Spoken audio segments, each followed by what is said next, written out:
In 2004, a woman living in Nashville, Tennessee, was sitting up in her bed one night doing some homework for a Bible study class. As she sat there, she started to feel tired, and so she decided to call it a night. She bookmarked the page she was on and then leaned over to put her Bible on the bedside table when she suddenly froze. She was supposed to be alone that night. Her family was gone. But now, standing at the foot of her bed was a person staring back at her. And not just any person, it was a dead person.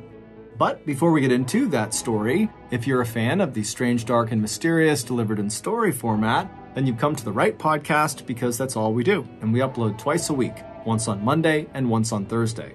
So if that's of interest to you, please invite the 5-star review button to follow you on Facebook. But when they send you a friend request, reject it. Also, please subscribe to the MrBallen podcast wherever you listen to podcasts so you don't miss any of our weekly uploads. Okay, let's get into today's story.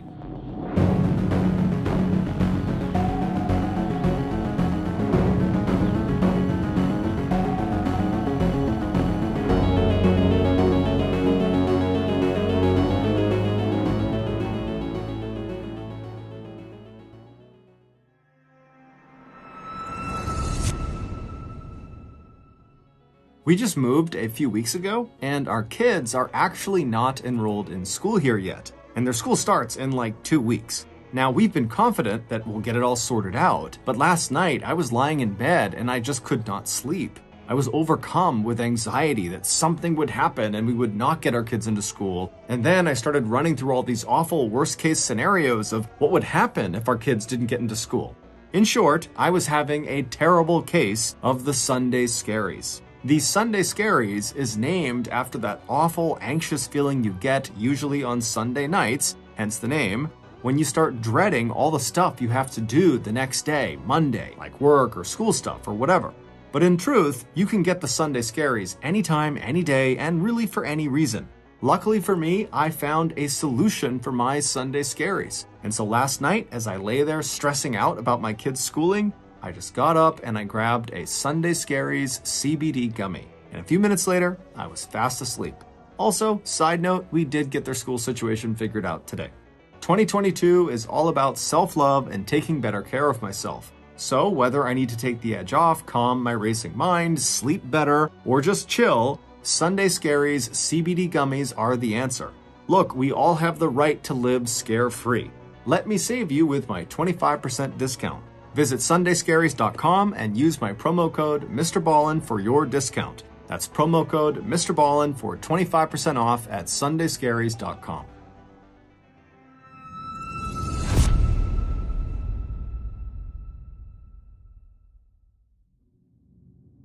On the night of October 12, 1984, 20-year-old Angela Samoda eagerly picked up her telephone and dialed her boyfriend's number. But after he picked up and they spoke for just a few minutes, Angela's smile on her face faded quickly, and while she didn't exactly slam the phone receiver back onto its cradle, she did put it down with more force than she needed to. Angela actually really liked her boyfriend, and even now, after 10 months of dating, her heart beat faster whenever she thought of him. Handsome Ben McCall, already a few years out of college and already a construction project supervisor. But still, Angela couldn't help feeling really disappointed that he had just said no to her invitation to go out with her that night. Angela knew Ben had to be at work very early the next morning, but it wasn't exactly a common occurrence for her to ask him to do things like this. Because most Friday nights, and Saturday and Sunday nights, Angela was cooped up in her off-campus condo studying. Angela was a third-year student at Southern Methodist University in Dallas, Texas, and she was enrolled as a double major in the school's highly competitive electrical engineering and computer science programs. Her goal was to use her degree to break into the heavily male-dominated world of engineering. And to ensure her dream became a reality, she had decided early on in her collegiate career to always put academics ahead of her social life. However, this did not mean Angela lacked a social life or that she was an antisocial person. Quite the opposite, in fact. Even though she lived off campus, Angela was the social chairperson of her college sorority. A sorority is a women's organization on a college campus whose purpose is to create a sense of community and friendship. And she was known among her big circle of friends not only for her intelligence and academic achievements, but also for her cheerful attitude and great sense of humor. Within her sorority, Angela was also known for always taking the time to regularly check in with her sorority sisters, chatting, asking how things were going, whether there was anything she could do to help people out. Angela was also strikingly beautiful. She was about 5 feet 4 inches tall with a slender build. She had dark blonde, thick hair, blue eyes, a radiant smile, and she always looked fit and athletic. Angela was actually so attractive that not long ago it had created a very uncomfortable situation for her. One of her admirers, a fellow college student, had begun just shamelessly following her around campus and leaving notes on her car windshield saying that he wanted to be part of her life. But in truth, that situation had actually worried Angela's sorority sisters much more than it worried Angela, because Angela just had a lot of faith in her own ability to take care of herself. Now, as Angela stood in her kitchen and rapped her fingers on the counter next to the telephone, she suddenly decided she would just give her boyfriend one more call. Maybe she could change his mind about going out that night. After all, this was not just any Friday night. This was the day before one of the biggest sporting events in Texas. It was the annual rivalry game between the University of Texas and the University of Oklahoma. And it was being played right there in Dallas at the world-famous Cotton Bowl Stadium at the world-famous Texas State Fair. That night in Dallas, thousands of people, college students, alumni, residents, and tourists, would be out in force, enjoying the state fair, packing the local bars and nightclubs and restaurants, and gearing up for the next day's big game. But as Angela went to reach for the phone to call Ben back, she stopped herself and sighed. She knew Ben was not about to change his mind. During their call, Angela had told him that her friend, Anita Kadala, was going to be going out with them that night, meaning Ben knew he could turn down Angela's offer, and Angela would not be left stranded for the night. She would have Anita to still go out with. Also on their call, Angela had even pulled out the big guns and tried to make Ben a little jealous to see if maybe that would convince him to go. She had told him that if he was going to stay in, then maybe she would just give Russell a call to see if he wanted to tag along with her and Anita for the night. Russell was really just a friend, but he was a male friend. However, Ben had not been fazed and had just said, "Okay, sounds good, have fun." After sitting there for a moment, feeling totally annoyed and dejected, Angela suddenly sat up and thought, you know what, I will call Russell and see if he wants to go. So she went to her bedroom desk and rummaged around for the notebook where she kept her phone numbers. Once she found it, she turned to the Bees page, and there it was, Russell Buchanan. Russell, who was 23 years old, had graduated a year earlier from Texas A&M's School of Architecture, but Angela hoped that he still liked going to college parties and sporting events. Angela had met Russell during his senior year at a happy hour one night with a group of mutual friends. Russell had immediately been attracted to Angela and had asked for her phone number. They exchanged information, and a few days later, Russell had called Angela and invited her out to lunch. Angela had said yes, but later wound up canceling on Russell, and so they never actually went out on a date. With her phone book in hand, Angela walked back to her kitchen, picked up the telephone, and dialed Russell's number. Even if he wound up not wanting to go, at least this way, Angela could apologize for canceling on him on that one date. But when Russell picked up, he was all in on the idea of going out with Angela and Anita, and so he agreed to meet the girls later that evening. Not long after speaking to Russell, Anita arrived at Angela's condo, and after doing a little bit of studying and taking a quick nap, the girls began getting ready for the night. Before she and Anita left the condo, Angela took one last look at herself in the mirror. She was wearing one of her favorite outfits. It was a black silk jumpsuit with an open back and a pair of black high heels.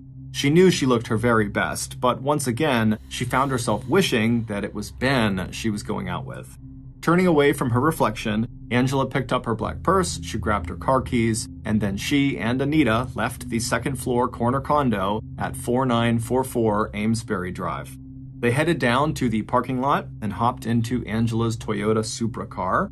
Angela was not a big drinker and had volunteered to drive them around that night. Angela turned on the car, she put it in drive, and then the two women drove the short distance to Russell's nearby apartment. After Russell climbed in the car around 9:30 p.m., The trio headed 10 miles south to their first stop of the evening, Bennigan's, a local bar known for its steak and ale. But Bennigan's was just a warm-up. By 11:30 p.m., Angela, Anita, and Russell had made their way first to the Boardwalk Beach Club, a singles bar that was popular for its 1950s and 60s style music, and then on to a nightclub in downtown Dallas called Nostromo's. Shortly after they arrived there, Angela, who now missed her boyfriend even more than she had before she left, decided she would just give him another call and see if maybe now he would want to join them. But after being awakened from his sleep, Ben was not any more inclined to come out and meet Angela. However, since Ben was a member of the club where they were at, Nostromo's, he called the front desk and got Angela and her friends access to their exclusive Rio room, which was the back room of the club. Angela still wished she could just have Ben, but the Rio room was a pretty good consolation prize. And so Angela spent the next hour or so dancing inside of this VIP area with Russell and Anita, and then when she wasn't dancing, she was walking from table to table saying hello to all the folks who were in there. According to Anita, it seemed like Angela knew literally everyone at the club that night. By 12:30 a.m., Angela was feeling tired, so she flagged down Anita and Russell and signaled that she wanted to leave. Angela had plans to get up early the next day and actually leave Dallas before the big crowds descended on the Cotton Bowl Stadium. She wasn't going to stick around for the big Texas versus Oklahoma game. Instead, she and some of her sorority sisters had decided to drive 100 miles south to Waco, Texas, to watch the football game between their own school, Southern Methodist University, and Baylor University. When Angela, Anita, and Russell left Nostromo's and stepped back out onto the street, the crowd outside, and really all around Dallas, was just as thick and rowdy as it had been earlier in the evening. The three friends made their way through the crowd to Angela's car that was parked in the outdoor lot across the street, and then about 15 minutes later, Angela pulled up in front of Russell's apartment. Before he went inside, he walked around and gave Angela a long hug, and then when Angela climbed back inside of the car with Anita, Anita looked at her and just rolled her eyes. Anita had had a great time that evening, but more than once when Russell was dancing with Angela in the Rio room, Anita had definitely felt like she was just a third wheel. Angela just laughed it off and said Russell was a friend, and then they pulled away from the curb and kept on driving. By 1:15 a.m., Angela had arrived outside of Anita's dorm room. Angela had asked Anita to stay with her at her condo, but Anita had politely declined. The women hugged and said they'd talk tomorrow. Then Anita went inside of her building, and Angela hopped back inside of her car and then pulled away from the curb and began driving back home. But as Angela drove, she made a sudden decision to swing by Ben's apartment, which happened to be right on the way. Maybe if she just appeared on his doorstep, he might invite her to stay. But that did not happen.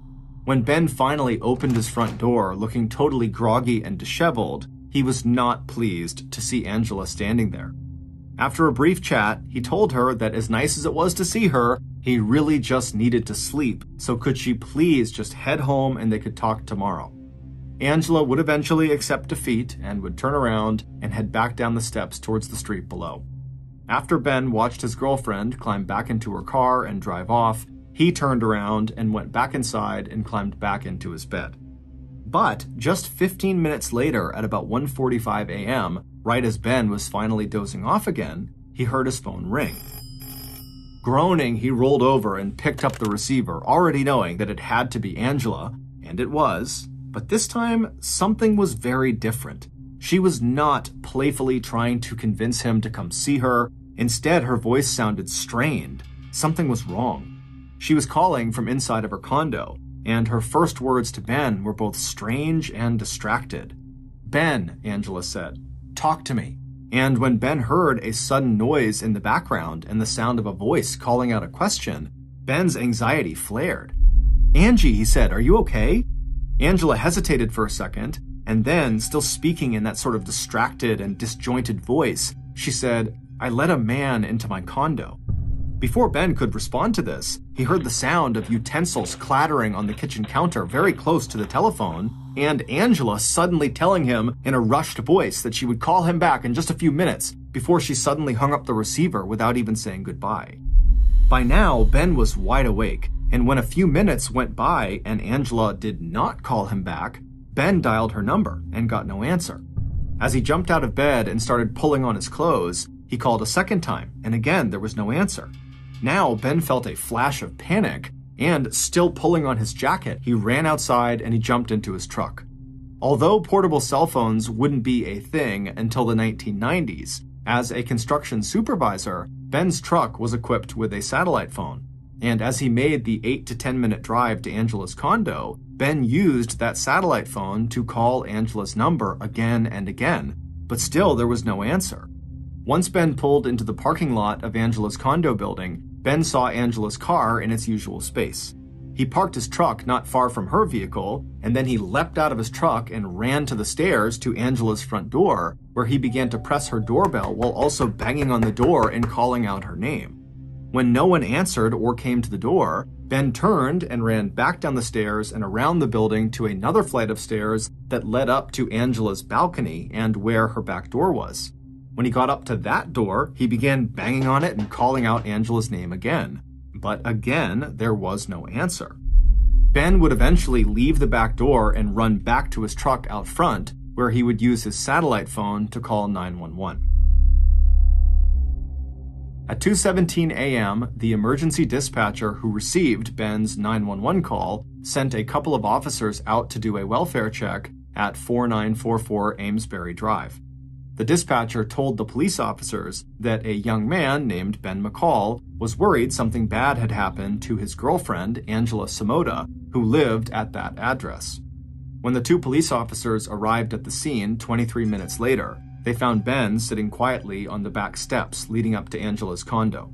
To that point, the two responding officers had spent that whole night and the early morning hours answering lots of complaints of noise and drunkenness and disturbance, as all of Dallas seemed to be out on the streets partying.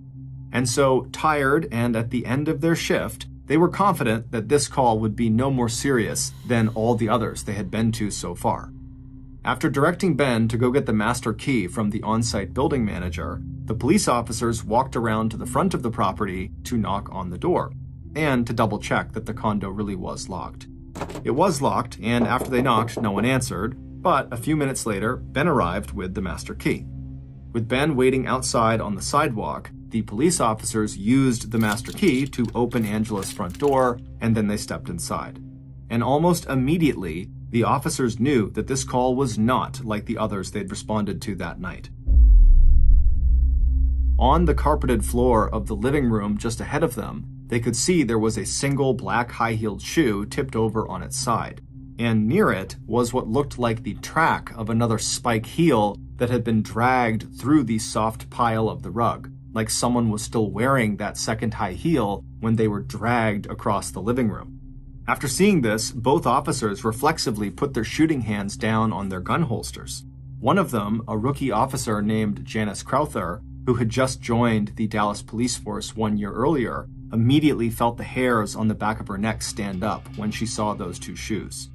Turning around and looking out the front door, motioning Ben to stay where he was, Janice turned back and stepped into the living room for a closer look, while her partner turned left and headed for what looked like a bedroom door.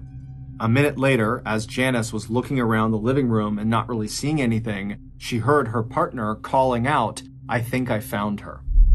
In the 31 years that Officer Crowther would go on to serve in the Dallas police force, she would never see a crime scene any more brutal than the one that met her eyes when she stepped into Angela's bedroom. Inside, Angela Samoda was lying on her back. While the upper part of her body was still on the mattress, her long, tanned legs dangled off the edge of the bed, not quite touching the floor. Her naked body was covered in blood, and it was clear right away that she had been the victim of an incredibly violent attack. The officers immediately rushed over to her and checked for a pulse, but Angela was deceased. After making sure the attacker was no longer in the condo, police radioed for an ambulance, crime technicians, and a team of homicide detectives. Within minutes, the street outside of Angela's condo, as well as her building's inside parking lot, became the scene of police cars and flashing lights as officers quickly cordoned off Angela's unit with yellow crime scene tape.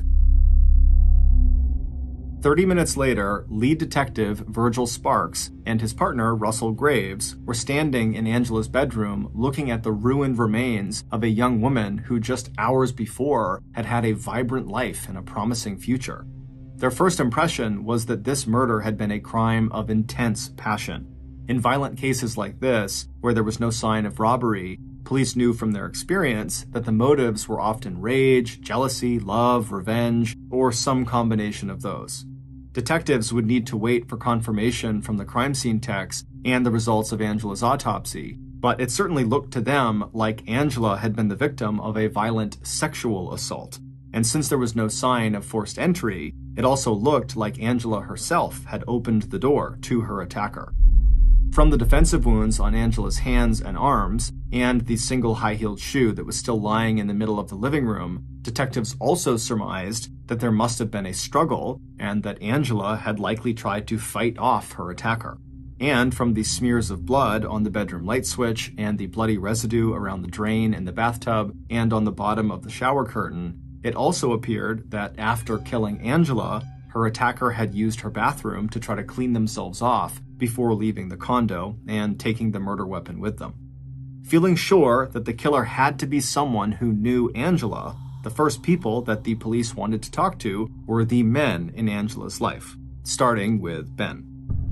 If it was true that Angela had called Ben at 1:45 a.m., when, according to Ben, she sounded distracted and in trouble, which had prompted him to go check on her at her condo, and given that Ben called 911 at 2:17 a.m., then the murder had to have occurred during those intervening 32 minutes.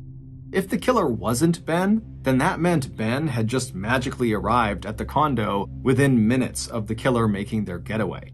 It just seemed too convenient for Ben. So the detectives believed Ben had to be involved, or at least know something about what happened. His proximity to the crime and connection to the victim was just impossible to ignore. 30 minutes later, Ben was sitting across from the detectives in the interrogation room at the Dallas police station. And the thing detectives noticed about Ben right away was his very unemotional response to what had just happened to his girlfriend. Ben just kind of sat there quietly as if nothing had happened. So when Ben again brought up the phone conversation he'd had with Angela at 1:45 a.m., when she sounded scared and she said that she let a man into her condo, the investigators were just not necessarily buying it. They felt like maybe Ben was making this call up. So the detectives focused their follow-up questions not so much on this call at 1:45 a.m., but on whether Ben had been jealous that Angela had gone out that night with Russell and not him, and whether maybe Ben was just angry because maybe he suspected that Angela had other men she was seeing romantically besides him. But Ben swore he had nothing to do with the murder, and even though he would refuse to take a lie detector test, he would agree to give blood and saliva samples, as well as scrapings from underneath his fingernails. He also agreed to let officers search his truck and condo and access his phone records. By later that same morning, police had 3 more names of possible suspects. Angela's sorority sisters had told them about a former boyfriend named Lance Johnson from Angela's hometown of Amarillo, Texas, who had once threatened Angela with a knife and who still called Angela wanting to get back together. The police also had the name of Joseph Patrick Barlow, the Southern Methodist University student who had been known to follow Angela around campus and leave notes on her car windshield, along with writing love poems to her. And then there was Russell, the young architect who had spent the evening with Angela and Anita, and who had asked Angela out on at least one date and had been stood up by her at least one time. But that afternoon, on October 13th, as police were getting ready to follow up with each of these men, they received a critical piece of new information that would change everything.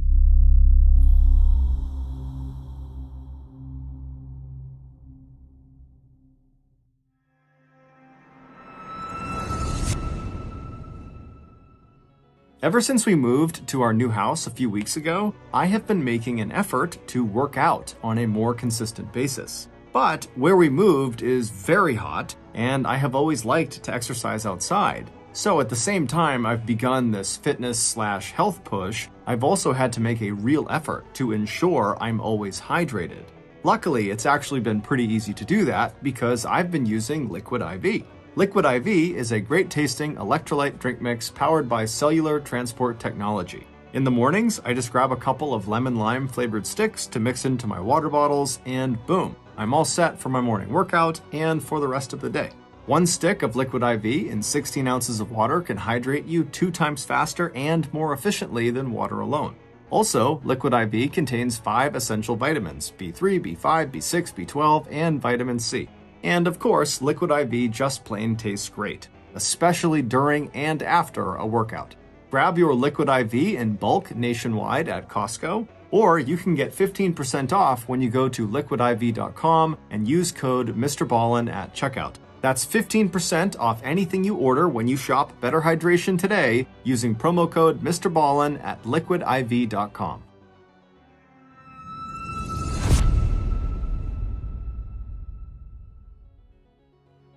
When I was 11 years old, I was so obsessed with a particular game on my PlayStation 1 that I drew a picture of the main character, and for months I would lay in bed at night and pull that picture out and sob tears of joy. So, yeah, I think I know a thing or two about gaming. And currently, the game that I draw pictures of and then weep over is Best Fiends, which is a free-to-download mobile puzzle game. Since discovering it, I've developed a very serious eye infection from all the tears I've shed. My stupid doctor told me, "Oh, just don't cry for a couple of days and your eyes will recover." But when I heard that foolish mumbo-jumbo, I just slapped my doctor in the nostril and then sprinted out of his office and spent 15 minutes screeching like an owl in his lobby. Then, when I got home, I did what my doctor was afraid to do. I taped diapers on my eyes, cut slits in the middle of them, and then dove right back into the Best Fiends zone, where I am already on level 46 of over 7,000. So, if you want to slap a few blocks together and sling those matched blocks at menacing evil slugs while also wearing diapers on your eyes, then buckle up, because Best Fiends is for you. Download your new favorite getaway, Best Fiends, for free today on the App Store or Google Play. You'll even get $5 worth of in-game rewards when you reach level 5. That's friends without the R. Best Fiends, Fiends.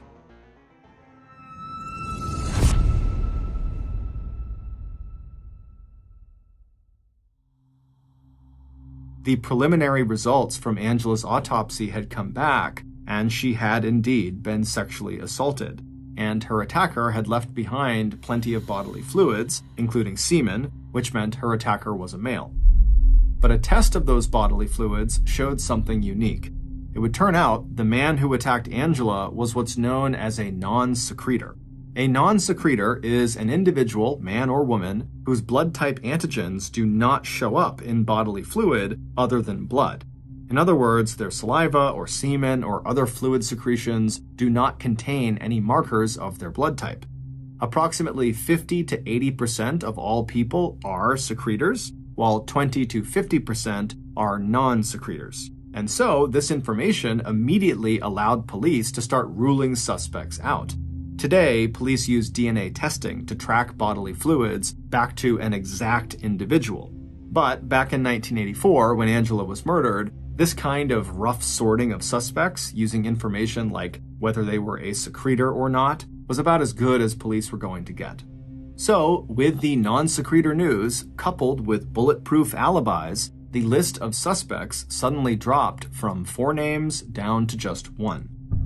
Not only was Angela's potentially violent and jealous former boyfriend, Lance, a secretor rather than a non-secretor, he was also asleep in his parents' house in Amarillo, Texas, on the night of Angela's murder.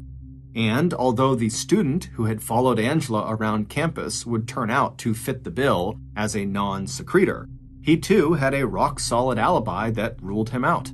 That left 2 suspects, Angela's boyfriend Ben and Russell Buchanan. And while Ben had seemed very much like the number 1 suspect, the search of his truck and apartment had turned up nothing, and phone records placed him far enough from the scene at the suspected time of Angela's death that police doubted he had the time to commit the murder.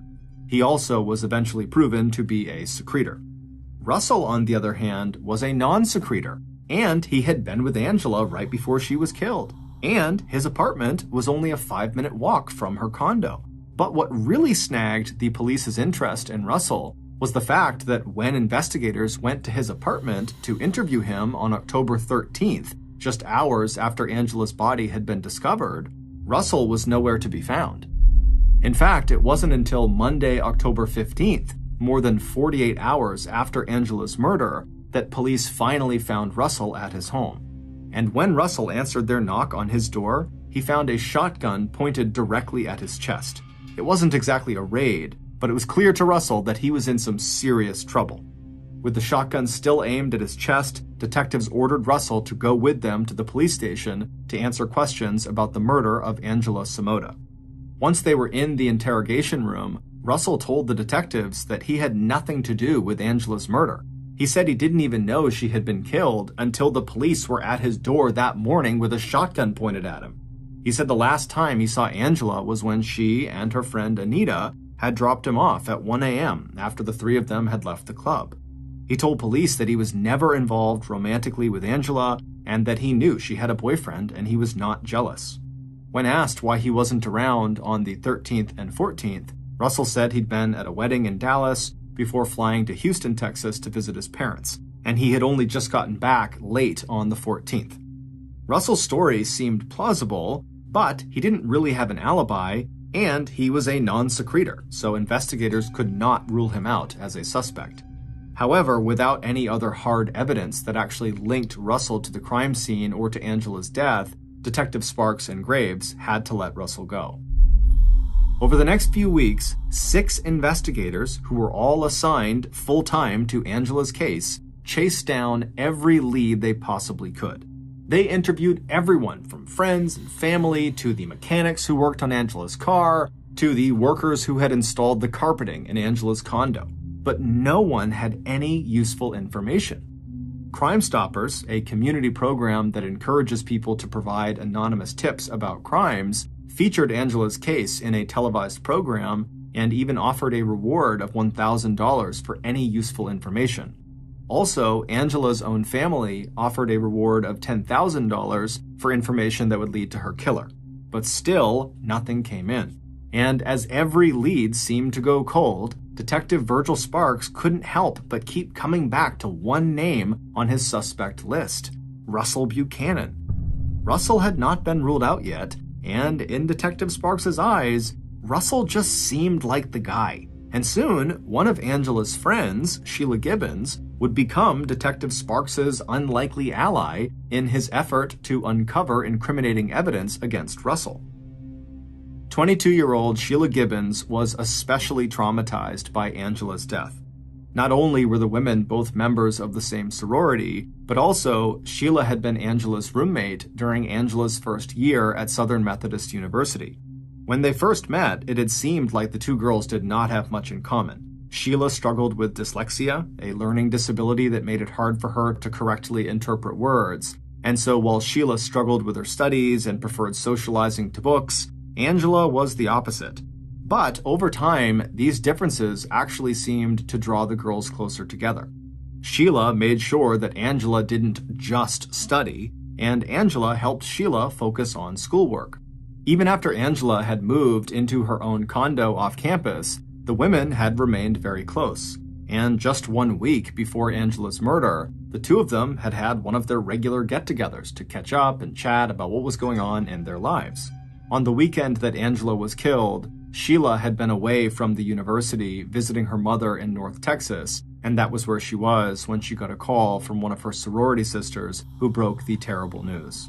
Sheila was completely devastated, and as soon as she got back to the campus, she went straight to the Dallas police station to see if there was anything she could do or tell them that would help in their investigation into Angela's death.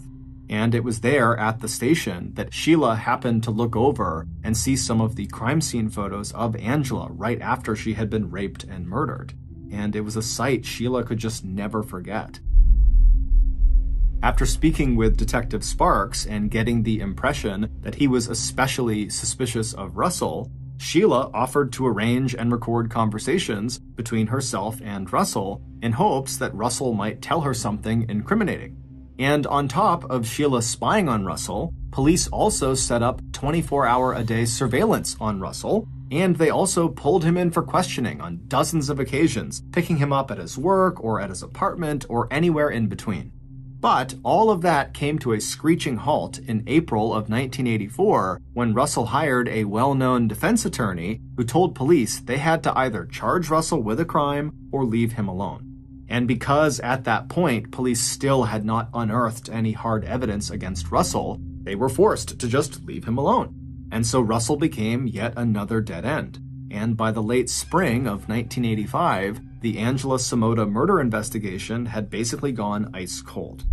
And around the same time that investigators set Angela's files aside and changed the status of her case from active to suspended pending new information, Angela's friend and Detective Sparks' unofficial spy, Sheila, really started to struggle.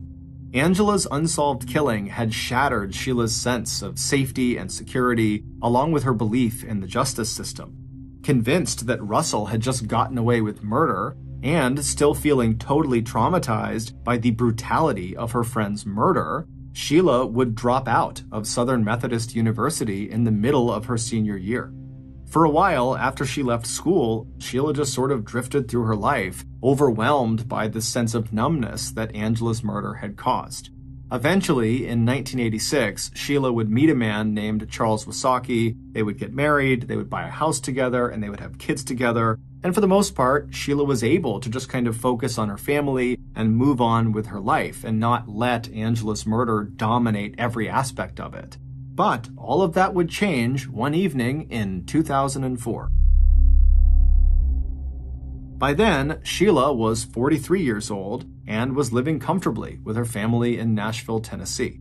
And while she did still periodically think about her friend Angela, the thought of what happened to her was still so traumatic that often whenever Sheila thought of Angela, she tried to bury those feelings and not talk about them. But one night that year, as Sheila was sitting up in her bed alone, trying to complete some homework for a Bible study class, she happened to look up from her Bible, and what she saw at the foot of her bed shocked her. Standing there was her dead friend, Angela Samota. According to Sheila, Angela looked exactly as Sheila remembered her. From the clear blue eyes to the huge smile that used to light up the room, her friend was dressed in the same brown sweater and matching brown skirt that she had been wearing the last time she and Sheila had gotten together at Southern Methodist University to catch up on each other's lives. Even though Angela would vanish just a moment later, Sheila described that experience of seeing Angela standing there as a, quote, God nod, a message not from Angela, but directly from God, that it was time for Sheila to get out there and make sure Angela's murder case finally got solved. As Sheila lay there in bed, stunned by what had just happened, she thought back over all the advances in DNA testing that had been made over the last 20 years, and how every day it seemed like more criminals were being identified through the genetic traces they left behind, from their fingerprints to a stray hair or a drop of blood or saliva or semen. And so as she sat there, her sense of shock quickly gave way to a clear sense of purpose. She put her Bible down next to her, and then she reached over to the table and she grabbed the phone off the nightstand. A moment later, she was talking to an officer at the Dallas Police Department, asking to speak with the detective in charge of investigating Angela Samota's murder. And even though that call didn't net her any new information about the murder, that didn't stop Sheila from pursuing this God-given mission to solve her friend's murder. Over the next 12 months, Sheila would call the Dallas police station 781 times to request they do DNA testing in her friend's case to try to figure out who her killer was. But each time, the request was denied because the case was still cold, there were no new leads, and at this point, they didn't even think they had the original crime scene evidence anymore to test. And even if they did, DNA testing was very expensive, and for a case this old, it didn't seem worth it. Finally, after those 781 calls didn't work, Sheila decided to just get a private investigator's license. This way, she would have the professional credentials that would force the police to take her and her requests for DNA testing seriously. And in 2006, 2 years after Sheila had seen the vision of Angela in her bedroom, she finally started seeing real progress on Angela's case. That year, the Dallas police finally established a cold case department, and largely because of Sheila's rabid insistence over the years that they look into Angela's case, the first case this new department pulled for re-examination was Angela's. That year, working directly with Sheila, the detective handling Angela's case was able to track down the original physical evidence that had been collected at the crime scene, and they sent it off for DNA testing. Once the DNA analysis was finally completed, the results were entered into the Federal Bureau of Investigation's database of known and suspected criminals, but there was not an immediate match. However, investigators would continue to search that database, and finally, 2 years later, in 2008, Sheila got a call from the Dallas police saying they had found a match, meaning they had finally discovered who killed Angela. And when they told Sheila who the killer was, she could not believe it. Based on the DNA analysis, along with other pieces of evidence and testimony, here is a reconstruction of what really happened to Angela Samoda. Back on the night of October 12, 1984, when Angela and her friends Anita and Russell were going from restaurant to restaurant and bar to bar having a good time, it didn't take long before Angela was drawing lots of admiring glances from men who were also at all of these establishments they were going to, especially when she and her friends stepped out onto the dance floor. Unlike a lot of the people who were out celebrating that night, Angela was drinking very little alcohol. As a result, her smile was genuine, her eyes were clear, and her movements were graceful and coordinated. The man who was sitting at one of the bars that night could hardly take his eyes off of this beautiful young woman in the black jumpsuit. And when Angela accidentally brushed up against him on her way to a table in the corner of that bar, this man felt a sudden thrill at the silky touch and warm scent of Angela's bare skin. It was then that he decided to follow her. He told himself that he just wanted to watch her, enjoy how good she looked, maybe just see where she lived and whether the boy she was with was also her boyfriend. So when Angela and Anita and Russell left the Nostromos Club at about 12:30 a.m., this man was waiting for them. He was standing just outside the exit to the club, maybe a few feet off to the side, so as not to be too conspicuous. Although this man was over 6 feet tall and weighed nearly 260 pounds, so he was enormous, and so trying to remain anonymous had always been a big challenge for him. But luckily, that night, the street was so crowded with drunk people that he hoped this beautiful girl and her two friends would not notice him. And when Angela and her friends emerged from the club, they didn't. They just walked right past him without a second look. The big man waited a few seconds to let them walk a little bit farther into the crowd, and then he put his hands in his pockets, he put his head down, and he began secretly walking behind the three friends. The trio would push past the big crowd out into the street, they would cross over to the other side, and they would make their way to the parking lot where they climbed into Angela's Toyota Supra.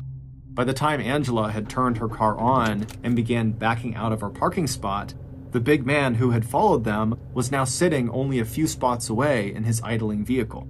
As Angela put her car into gear and began driving out of the parking lot, the big man put his car into drive and then eased his foot off the brake and slowly hit the gas. It wasn't long before the big man felt another thrill. At the first stop Angie made, that was the name he'd overheard her friends call her, the young man who had been with them got out. He hugged Angie and then made his way into the nearby condo building. Meaning, even if that young man was Angie's boyfriend, he wasn't going to be spending the night with her. A few minutes later, the big man could hardly contain his excitement when Angie stopped again, this time at a college dormitory where she said goodbye to her other friend, the girl. Angie was now all alone. But the big man's smile faded when Angie's third stop took her to an apartment where she knocked on the front door. This couldn't be her own place, or she would have just used a key and walked in. A minute later, an outside light switched on, and the big man saw another young man open the door, and a moment later, Angie had stepped inside and the door had shut behind them. So that was it, the big man thought, at least for tonight.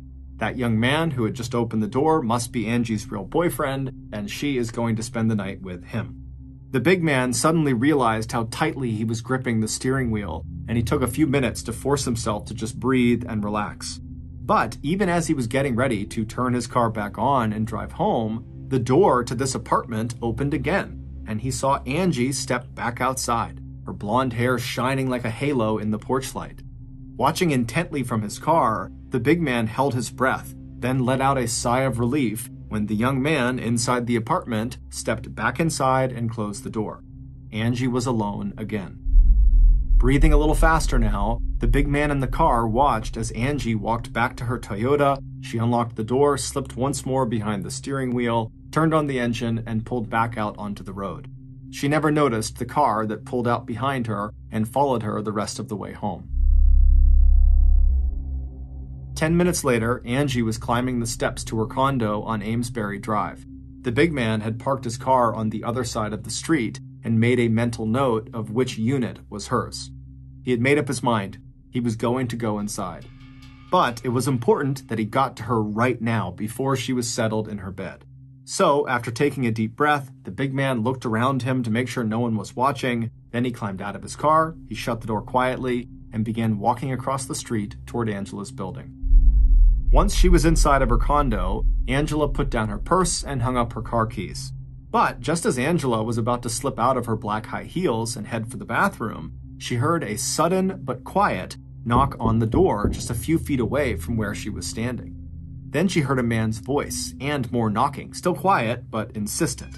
Whoever was out there sounded apologetic and kind of embarrassed, and so Angela stepped closer to the door and just listened.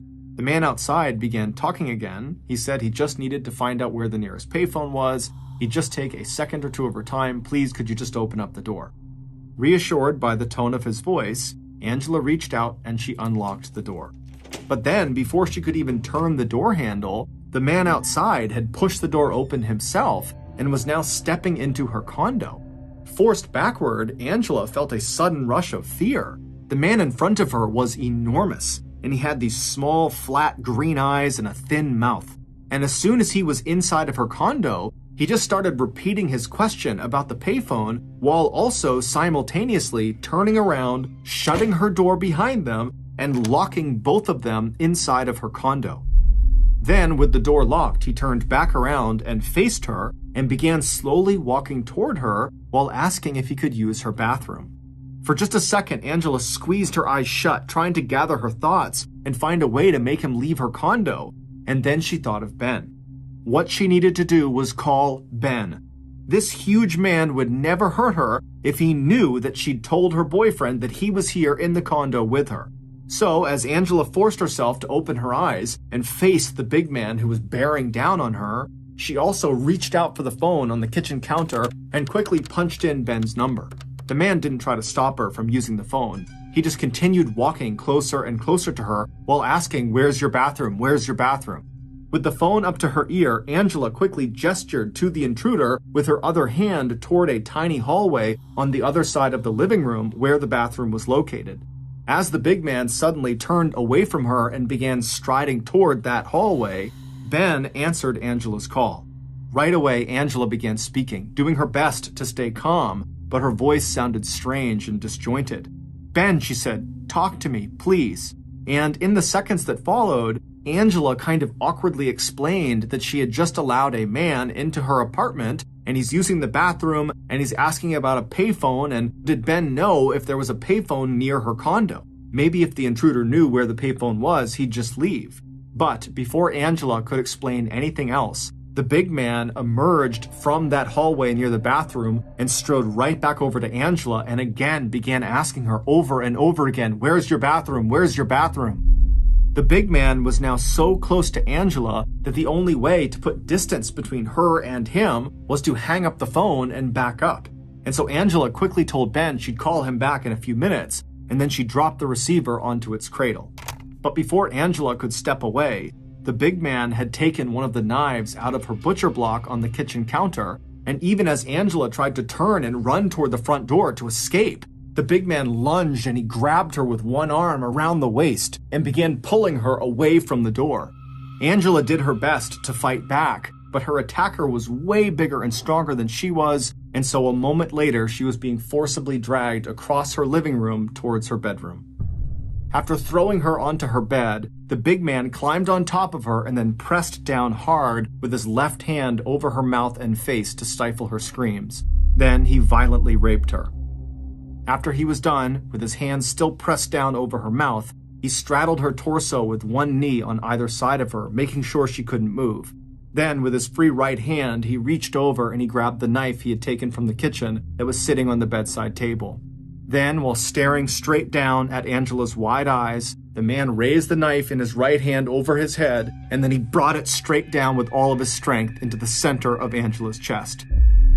Angela tried to buck him off, but seconds later he had pulled the knife out of her and then drove it back down again into a new spot in her chest. And he would do this over and over and over again, 18 total times.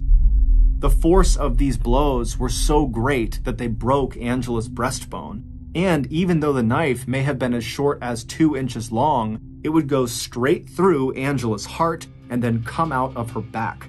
And every time this huge man who was crouched over her like a monster raised the knife again to strike, a spray of blood left a thickening trail on the headboard and wall behind Angela and coated her face and body with droplets, except where the killer's left hand covered her mouth and where his enormous body covered her bruised and naked skin.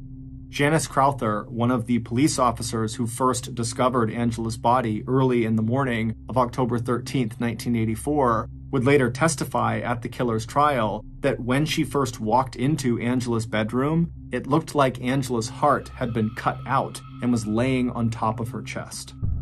It would turn out Angela's killer was a 36-year-old convicted serial rapist named Donald Bess, who had targeted Angela simply because he liked the way it felt when she accidentally bumped into him at the bar.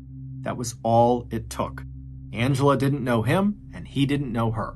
Angela was simply in the wrong place at the wrong time. Donald was already an experienced predator when he first came in contact with Angela.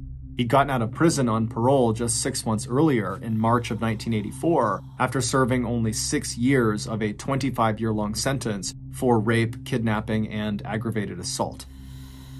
Although he was living and working in Houston, Donald had made the 240-mile drive north to Dallas several times that summer and fall to visit friends and to meet women at local bars. 9 months after getting away with the rape and murder of Angela Samoda, Donald would go on to rape, but not kill, yet another Texas woman. However, this time he was caught, and in 1985 he was sentenced to 999 years in prison, however, again with the possibility of parole. But in April of 2008, the DNA testing that Sheila had wanted the Dallas police force to do for so many years finally paid off when the DNA at Angela's crime scene matched Donald Bess's DNA. On June 18, 2010, Donald Bess was convicted of capital murder in the rape and stabbing death of Angela Samoda, and he would be sentenced to death. Now 74 years old, Donald is still on death row at Polunsky Prison in Livingston, Texas. While there is no execution date as of now, Donald will never be eligible for parole. As for Sheila, when she finally heard the name of Angela's real killer back in 2008, she was shocked. For more than 20 years, she had completely believed that Angela's killer was Russell Buchanan. In February of 2012, Sheila met with Russell in Dallas to apologize for her attempt back in 1984 to connect him to Angela's murder, and her belief in the years that followed that he was the guilty party. Now a well-known and successful architect in Dallas, Russell was quick to forgive. In the end, Sheila's persistence had not only led to the discovery of Angela's real killer, but it had also finally lifted the cloud of suspicion Russell had been living under for more than 2 decades. Sheila is still a practicing private investigator. Her specialty is cracking cold cases. Thank you for listening to the MrBallen podcast. If you got something out of this episode and you haven't done this already, please invite the 5-star review button to follow you on Facebook, but when they send you a friend request, reject it. Also, please subscribe to the MrBallen podcast on Spotify, Apple Podcasts, Amazon, Google, and everywhere else you get your podcasts. This podcast airs every Monday and Thursday morning, But in the meantime, you can always watch one of the hundreds of stories we have posted on our YouTube channel, which is just called MrBallen. We now have a registered 501c3 charitable organization called the MrBallen Foundation that makes it as easy as possible for you to join me, my family, and my team in supporting those whose lives have been most impacted by violent and heinous crimes. Monthly donors to the MrBallen Foundation Honor Them Society will receive free gifts and exclusive invites to special live events. But the real reward is helping to create a new ending to the story for victims of violent crime. Go to mrballen.foundation and click Get Involved to join the Honor Them Society today. If you want to get in touch with me, please follow me on any major social media platform and then send me a direct message. My username is just @MrBallen, and I really do read the majority of my DMs. Lastly, we have some really cool merchandise, so head on over to shopmrballen.com to have a look. So that's going to do it. I really appreciate your support. Until next time, see ya.